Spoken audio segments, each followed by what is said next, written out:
बिस्मिल्लाहिर्रहमानिर्रहीम अस्सलाम वालेकुम रहमतुल्लाहि बरकात। डी चौक शाम ਨੂੰ जो शाम पई तो फिर टी चू करके नस गए। दोस्तों गल्लां बड़ियां करन वालियां ने, गल बड़ी गौर तलब है। ए मुल्क दुश्मन नासर ए जुड़ा पाकिस्तान वास्ते कुछ नहीं करदा, इन्हां दे किसी भी मसले दे पाकिस्तान नहीं हुंदा, ना पाकिस्तान वास्ते करदे ने। वो आप दसदे ने कि असीं खान वास्ते करने आ ते खान वास्ते लगे ने, पाकिस्तान के खिलाफ लगे ने। उन्होंने हर किस्म की ऐसी पिक्चर पोर्ट्रेट करनी होंदी है पूरी दुनिया वास्ते।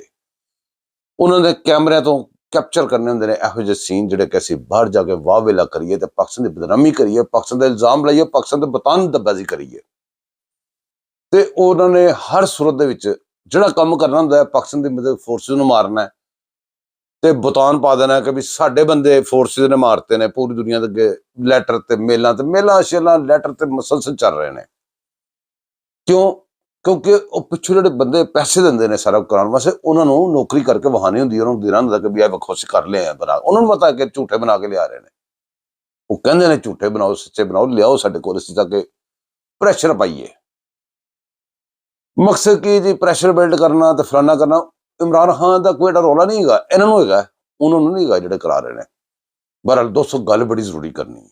वजह हैगी एक ते जड़ियां ना अगों गल्लां तीन चार ने।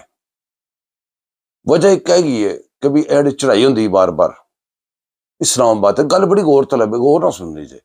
इस्लामाबाद ते पाकिस्तान ते इस्लामाबाद ते कब्जा करने की कोशिश है, बार बार गंडापुर की चढ़ाइयां, पिंकी पीरनी की चढ़ाइयां। इहदे पिछे कौन है? इहदे पिछे ओही एक पेज है ते ओही लोग ने, ओही कंपनी है जिहड़ी कंपनी दे ए बंदे ने। गंडापुर जिंदे ते इन्ने सारे केसिस सन, वो छौनिया पनाह लैंदा रहा, छौनिया पनाह लैके इलैक्शन लड़िया। उन्होंने इल्जामों के बावजूद वो बन गया वज़ीर आला।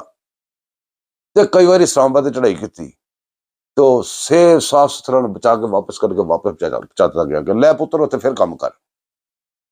उस कंपनी तो बगैर एक टायर का चक्कर होंदा है, वो भी नहीं कर सकते।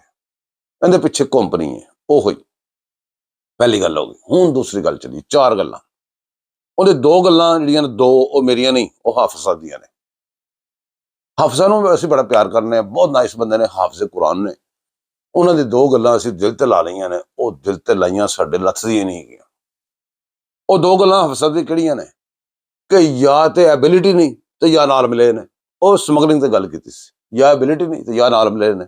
दो ਤੇ ਆ ਹੋਈਆਂ, ਹੁਣ दो ਹੋਰ ਵੀ ਨੇ।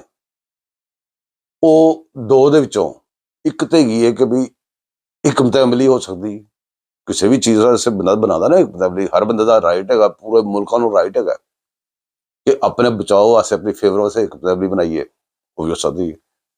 तो चौथी तो आखिरी चीज़ हैगी है कि भी यह भी हो सकता है। देखो यह गल्लां कोई यकीन करने की नहीं लोड़ है, तो मेरे ख्यालात ने। चौथी तो आखिरी चीज़ हैगी है कि पाकां दे विच जिहड़े नापाक छुपे ने, पाक इधर नूं खिच्ची जा रहे हैं, नापाक इधर नूं खिच्ची जा रहे हैं। जिहड़े पाक ने वो पाकिस्तान दा फेवर, पाकिस्तान दे मुफाद दे विच चीज़ वेखदे ने, किहड़ा मुल्क है उन्हां नाल तलक रखांगे, पाकिस्तान दे मुफाद किहड़ी चीज़ है उन्होंने असीं हासिल करांगे। हर सूरत दे पाकिस्तान दे मुफाद। जिहड़े नापाक ने वो अमरीका दे जो कहंदे ने, अमरीका वाले पासे गड्डी नूं मोड़दे ने कि गड्डी अमरीका में जानी है, इधर चाइना रशिया इधर उधर नहीं जाना। ਹੁਣ खिंचातानी जी पई है चाइना रशिया तुर्की ते उधर अमरीका।